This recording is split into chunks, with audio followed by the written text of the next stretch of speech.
When you picture Ethiopia up in the northern highlands, you see these incredible stone giants just reaching for the sky, the Aksum stele. Yeah, they're absolute massive, some over 20 meters tall, almost 2,000 years old. And they feel like more than just monuments, don't they? Like silent witnesses to this really deep past. Exactly. They hint at a time when Aksum was, well, a major world power, a really complex civilization. Which is fascinating because today Ethiopia is so strongly associated with its ancient Christian roots, going way back to the 4th century. That's absolutely true and a vital part of its identity. But to really grasp Aksum's full story, you have to dig a bit deeper, Go further back. Yeah, explore the spiritual world that was thriving before the cross became the kingdom's main symbol. Okay, so that's what we're diving into today, these forgotten gods of Aksum. Why is looking back at them so important right now? It feels almost deliberate, like uncovering something history tried to bury. You've hit on a key point. For a long time, unfortunately, a lot of narratives about Africa tended to dismiss indigenous spiritual systems as, well, less complex or sophisticated than others. Sort of primitive. That was the colonial era view, often. Aksum was sometimes seen as an exception, but mostly because it adopted Christianity so early.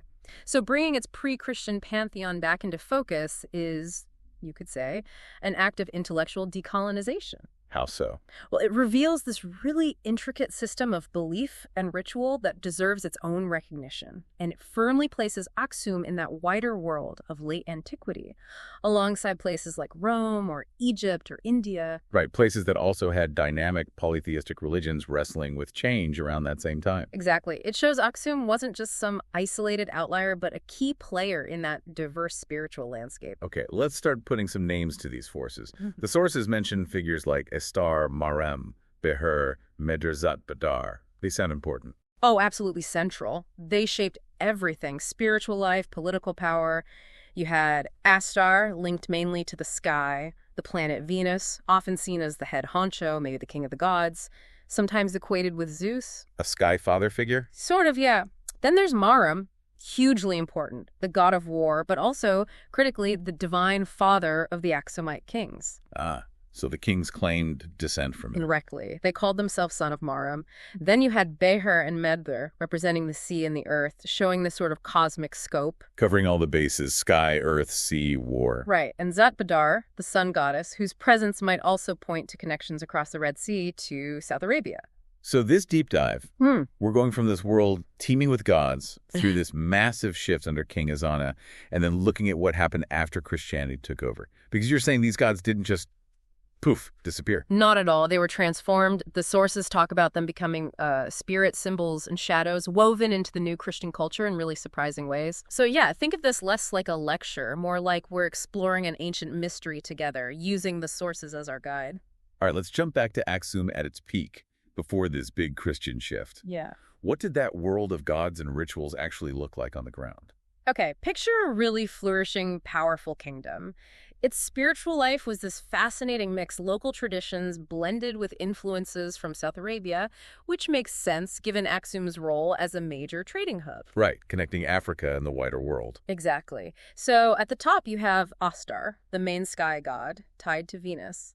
By the time we get to the classic Aksumite period, he seems to have evolved a bit, maybe absorbed aspects of the sun and moon too, became this kind of overarching celestial power, source of rain, fertility. Almost like a supreme force in the heavens. Yeah, possibly trending that way. A very significant figure. But then, Marem. His importance, especially for the kings, you just can't overstate it. The war god, the king's divine father. Right. Kings didn't just worship him. They were his sons, according to their own inscriptions. Son of the unconquered Marem. Very powerful statement. Like Ares or Mars in the Greco-Roman world. That's the comparison often made. And we know he received major sacrifices. Animals, certainly, but maybe even. Well, the sources hint at captives taken in war being dedicated to him. Wow. So that link king, war god, military success, that was the bedrock of their power. Absolutely fundamental to their legitimacy and perceived strength. And the pantheon wasn't just about war and kingship. You had Beher and Medr, gods of the sea and earth. bringing in the whole cosmos. Exactly. Sky, land, the sea, connecting them to trade routes. It paints a picture of a worldview that encompassed their whole reality. And Zat-Badar, the sun goddess, may be linking back to those South Arabian solar cults. We know about these gods from inscriptions, but can we see their worship? Are there archaeological traces left? Oh, yes, definitely. That's where it becomes really tangible. Look at the Great Temple at Yeha. It's actually older than the main Aksumite period. It goes back to the 8th century BC. Wow. That's ancient. It's incredible. One of the oldest big stone buildings in sub-Saharan Africa.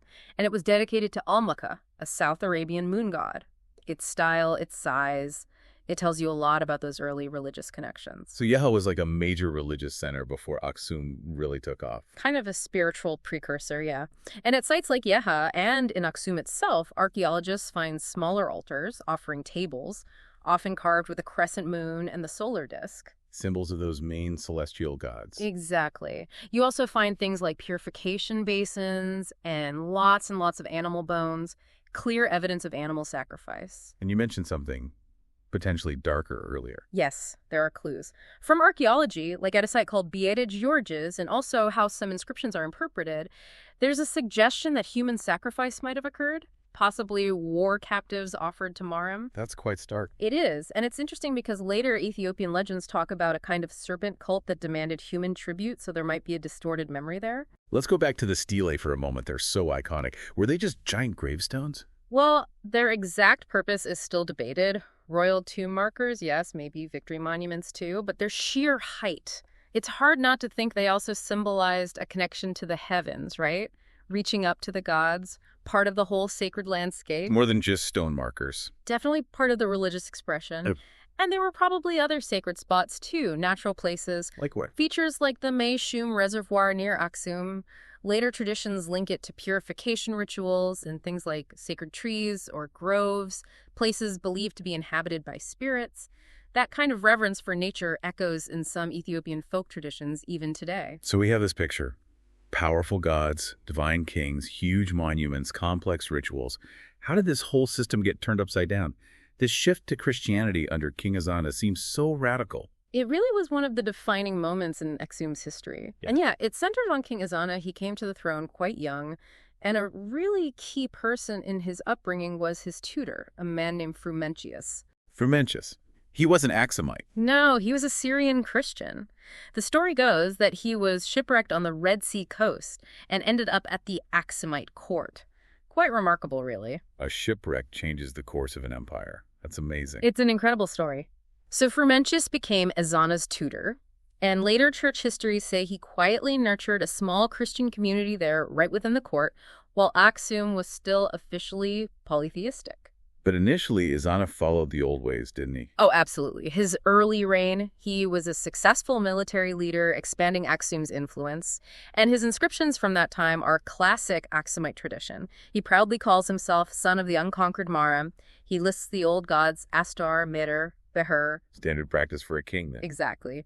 And his early coins. They feature the traditional symbols, the disk and crescent of the sun and moon, or perhaps Astar. He was fully operating within that established religious framework. So what changed? What pushed him towards Christianity? It probably wasn't just Frumentius whispering in his ear. Yeah. No, it seems to have been a combination of things. Frumentius's influence was likely significant, being there at court for years. But you have to look at the bigger picture, too. The international scene. Right. Aksum was connected by trade, especially through its portadulis, to the Roman Empire. And the Roman Empire was changing fast under emperors like Constantine. Christianity was on the rise. Ah, so adopting Christianity could have strategic benefits for Aksum. Potentially, yes. Strengthening ties with Rome, maybe gaining some diplomatic advantage. It could also give Aksum a distinct identity, setting it apart from rivals like the Himyarite kingdom in South Arabia, which had connections to Judaism. So a mix of personal belief, influence, and shrewd politics, perhaps. It looks very much like that confluence of factors. And the evidence for this shift is just striking, especially in Ezana's inscriptions and maybe most famously his coins. Okay, tell me about the inscriptions. How do they show the change? They're fascinating because you can almost track it step by step. His earliest ones, as we said, invoke the whole pantheon. Then there's a middle phase where he starts invoking a singular Lord of Heaven. Just Lord of Heaven, not specifically the Christian God. Not explicitly, no. Yeah. And that phase is debated. Was it an intermediate step, maybe influenced by Jewish ideas or some local trend towards focusing on a supreme sky god? We don't know for sure. An ambiguous moment. Possibly. But then, in his later inscriptions, especially the ones written in Greek for an international audience, any ambiguity vanishes. He explicitly invokes the Father, the Son, and the Holy Spirit. He talks about believing in Jesus Christ. It's a clear declaration of Nicene Christianity. Wow, you can literally read the transition in stone. And the coins, I've heard they're really important historically. They are incredibly significant. Around 340 CE, Ezana makes a dramatic change. The old disc and crescent symbols disappear from his coins and they're replaced by the Christian cross. The cross appears on coins that early. Yes, Aksumite coins are widely considered the earliest in the world to consistently use the Christian cross as a central motif. And these weren't just used locally. Right, you said they travels with trade. Exactly. They've been found as far away as India. So the kingdom's money became this mobile billboard broadcasting Aksum's new faith across the known world. That's powerful symbolism. It really is. And interestingly, some of these later coins have an inscription in Greek that says, "May this please the country," suggesting he knew it was a big deal and wanted people on board. It certainly suggests an awareness of the significance of the change and maybe a hope for acceptance and unity under the new symbol. So Ezana makes this monumental shift. How does he actually embed Christianity as the state religion? It's more than just changing coins and inscriptions, right? Right. A crucial step was getting official recognition, connecting with the wider Christian world. He sent Frumentius back to Alexandria, which was a major center of Christianity. The same Frumentius. Yeah. His tutor. The very same. And the Patriarch of Alexandria, the famous Athanasius, ordained Frumentius as the first bishop of Aksum. In Ethiopian tradition, he's known as Abba Salama, the Father of Peace. So that officially linked the Ethiopian church to the Coptic church in Egypt. Yes, a connection that lasted for centuries. Then, back in Aksum, Ezana effectively cut off state funding and support for the old pagan temples. What happened to them? Destroyed. Some might have just been abandoned and fell into ruin. Others were likely repurposed.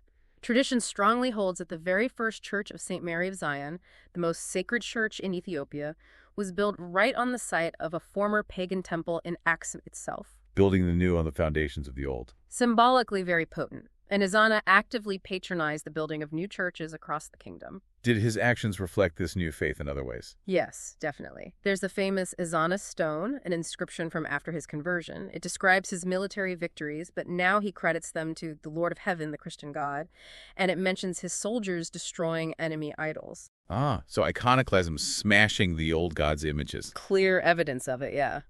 Showing his commitment to the new faith and rejection of the old ways. And this change, it stuck. No turning back. It absolutely stuck. No Aksumite king after Ezana went back to polytheism. It was a remarkably swift top-down change in the state religion.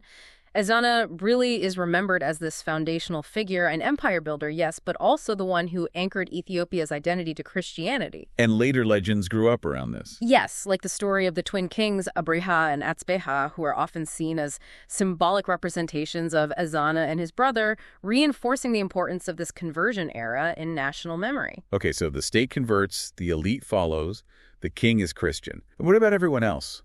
What happened to Astar, Mara, Behera, the villages in the countryside? Did they just vanish from people's minds overnight? No, that's where it gets much more complicated and gradual. The official conversion was relatively quick, driven from the top. But getting the entire population on board, that was a much slower process, a kind of trickle-down effect that likely took generations. Especially in areas far from the capital. Exactly. Rural areas, mountainous regions. Old beliefs and practices would have persisted for a long time. Is that where those missionaries, the 9 saints, come in? I remember reading about them. Precisely. Their arrival, traditionally dated to the 5th century, was really key for deepening Christian roots outside the main centers. They were monks, likely from the Byzantine world, who founded monasteries. Monasteries as centers of learning and spreading the faith. Yes, and crucially, they often set up these monasteries on or near places that were already considered sacred in the old religion. And they played a huge role in translating the Bible into Ge'ez, the local written language. Making the scriptures accessible. Vital for popular conversion. So taking over old sacred sites, was that a deliberate strategy? It seems very likely, yes. It's a way to provide continuity of place. People are used to going to a certain hill or spring to connect with the divine, so you don't just obliterate that, you transform it, build a church there, dedicate it to a saint. Like the Yeha temple becoming a church. That's a perfect example. By the 6th century, that ancient temple to Almaka housed a Christian monastery. Its survival is probably because it was repurposed. St. Pantaleon's monastery is another one, supposedly built on an older shrine site. It sounds a bit like what Pope Gregory told his missionaries going to Britain. Don't destroy the pagan temples, just reconsecrate them. Exactly the same principle. Keep the sacred geography, just change the object of worship. It's often more effective than outright destruction. But not everything was saved or repurposed. No, definitely not. The tradition of erecting those massive stelae, for instance, just stops after Ezana. And archaeologists sometimes find fragments of old statues, broken idols, used as building material in the foundations of early churches. A symbolic burial of the old gods? A very powerful statement, yes. Or sometimes you see more subtle things, like an old stone carving of an ibex, an animal linked to the moon god Almaka being built into a church wall at Yeha. The image survives, but it's stripped of its old power, domesticated within the new framework. This is really the most fascinating part for me. If the old gods weren't being worshipped anymore, how are they remembered? How did they fit into this new Christian world? They were fundamentally rewritten. Probably the most common approach was, demonization. Turning the old gods into demons. Exactly. Those powerful figures from the old pantheon, Maram, Astar, Beher, they were recast as evil spirits, malevolent forces. In Giaz, they might be called Serim. Maram, the great war god, could become a demon inciting conflict. Astar, the sky god, dismissed as a false idol, an illusion created by demons. So it wasn't that they didn't exist, but that they were actually evil entities misleading people. That was a very common view in late antique Christianity, yeah. Pagan gods were often seen not as fiction, but as demons masquerading as deities. And this plays out in stories about the saints. Vividly. In the hagiographies, the lives of the saints, you often find them literally battling these old gods-turned demons, like the story, the Gadol of Abagarima. What happens in that? He confronts and defeats Arwe, this dragon king figure, and the story explicitly links Arwe to that ancient Aksumite legend of a serpent demanding sacrifices. So the saint's victory becomes the triumph of Christian power over the old pagan chaos, symbolized by the serpent or dragon. Wow. So the myths themselves get repurposed. Absolutely. But it wasn't always confrontational. Sometimes elements were absorbed more subtly. How so? Syncretism. Yes, exactly. Certain roles or attributes of the old gods might get transferred onto Christian saints. St. George is often mentioned as a possible example in Ethiopia. A dragon slayer. Right, the ultimate warrior saint. It's suggested he might have inherited some of the protective, martial aspects that people previously looked to Maram for. It makes the transition smoother. And what about those really prominent old symbols, like the sun and moon? Did they just vanish when the cross arrived? Not completely. You see them appearing alongside the cross for a while during that transition phase, on Ezana's later coins, for example, and on early Christian artifacts like incense burners. So a gradual phasing out. Or maybe a reinterpretation.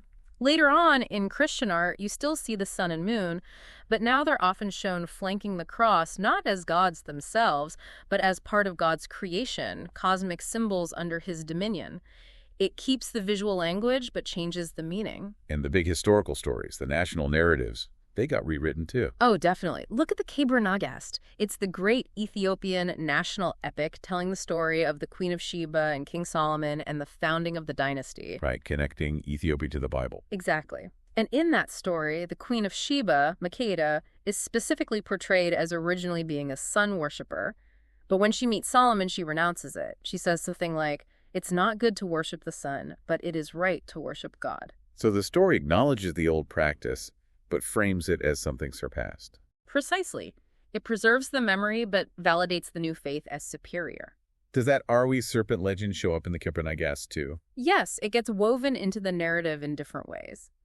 The basic story of Arwe, the serpent king demanding sacrifices, is often placed in the time before the Solomonic dynasty arrived. It represents this era of pagan tyranny. Which is then overthrown. Right, overthrown by a hero figure, often named Angabo, who is then linked to the Solomonic line.